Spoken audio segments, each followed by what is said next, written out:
Ngake ngakhonza nje kwelinye ibandla ezikhathini ezidlule.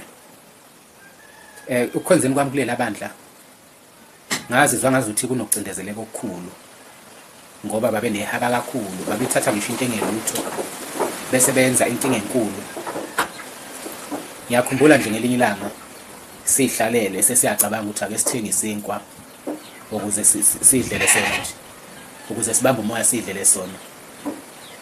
Ngase sekuvela ukuthi kufanele kube mina oyothenga leso sinkwa esitolo. Ngase ngicela ukuthi ngicela bengile kuplastiki ukuze ngisiphathe ngoplastiki. Kodwa bangibabaza bonke abazalwane bakhona bethi ngingenwa impakamo, ngingenwa usathane. Akufanele isinkwa ngisiphathe ngoplastiki, kufanele ukuthi ngisiphathe nje. Ngoba mase ngisiphatha ngoplastiki lapho sekukhomba ukuthi mina senginempakamo, akafuneki umzalwane onempakamo.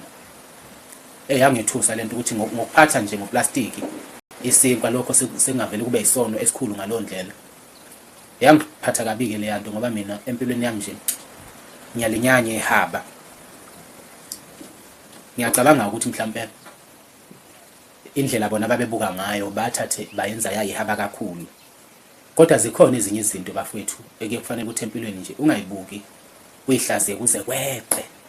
Yabona, empilweni uyaphila nje ube wena, ezinye izinto ungayithathi ngehaba.